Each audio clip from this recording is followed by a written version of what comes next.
Alright, we'll do a quick throw together video for a little bit. Hello guys, it's a rainy day here, just before work. I decided to go get myself some Cookout because I'm worth it, darn it.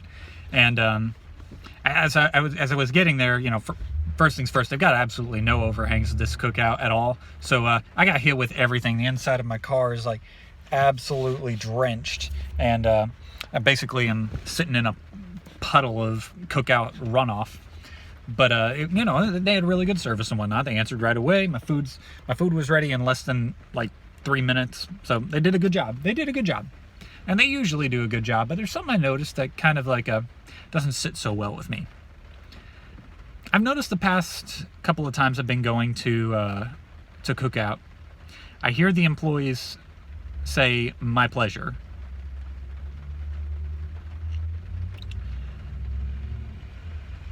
I have one of two explanations for this.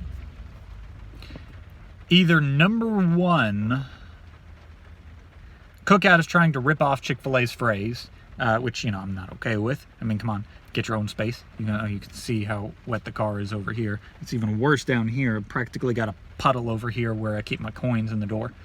Or option number two, Cookout has all of the rejects from Chick-fil-A. Which isn't a very comforting thought. I don't know which it is, and it has me a little concerned. If you work at Cookout, please let me know. I'd be interested to see how many people leave or get fired from Chick-fil-A to go to Cookout. But anyways, yeah.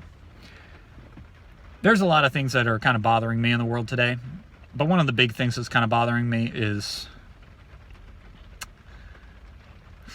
I guess, a lack of listening.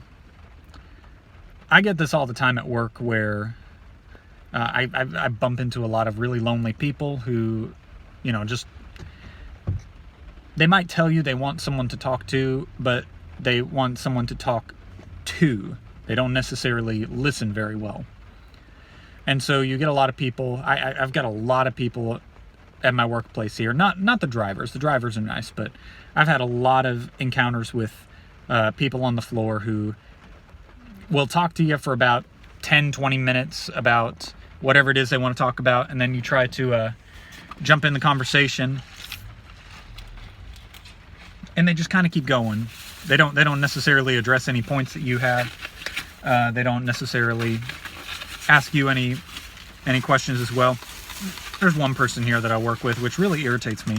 The first person to present me with the theory that COVID-19 was a result of 5G radiation.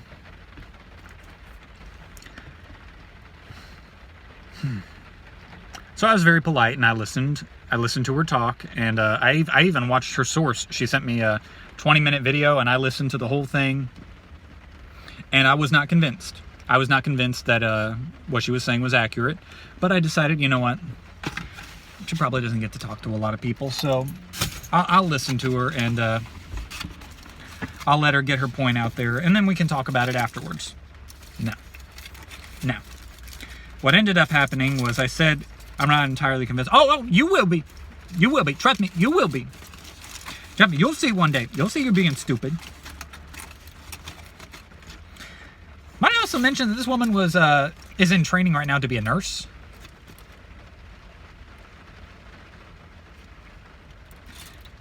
And not only did she believe that that COVID was attributable to 5G radiation, but also was completely unable to listen to me at all.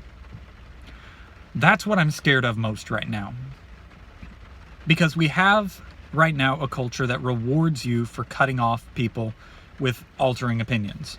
I mean, and there are a lot of opinions and practices that are exclusive to Democrats. I do have to throw that out.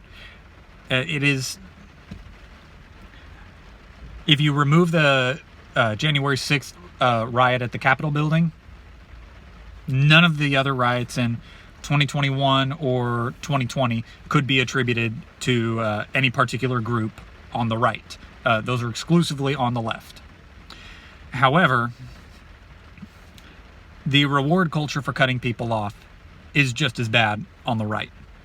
And the problem is it's a society right now that feeds on anger. Anger is popular. Anger is contagious.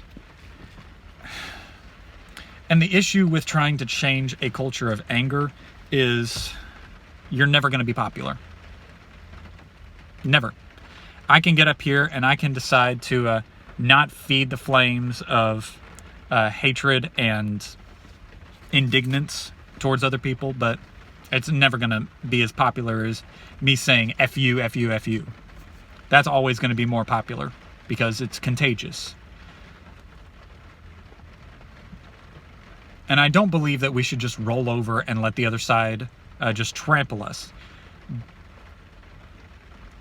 But we also can't stoop to their level. And I think that's one of the most important things that you can do, is to not stoop to the level that you hate. Don't stoop to violence. Don't stoop to cutting people off. Instead, set the example of listening. Because the person that you're talking to may never listen to you. They may never. But there may be an innocent bystander who's just walking by and hears the conversation, hears a couple of points and realizes that you're being the reasonable one because you're listening, you're addressing the points that they're addressing, and they're cutting you off. That may be the person that you convince.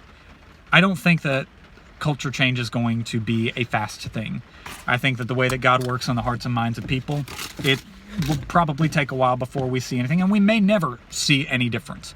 But it's going to be important to a certain individual there. And it's the same thing with sharing your faith. You're probably not going to see the fruits of your labor.